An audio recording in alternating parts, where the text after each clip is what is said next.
నమస్తే ఫ్రెండ్స్, నా పేరు నర్సింగ్ గౌడ్. నేను ఇంతకుముందు కూడా ఒక వీడియో చేసిన ఆటోల గురించి.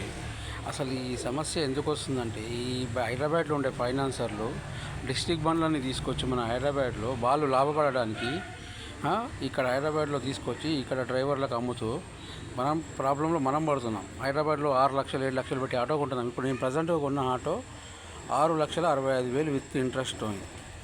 నేను 2 లక్షలు కట్టాను. 3,30,000 ఫైనాన్స్ చేయించాను.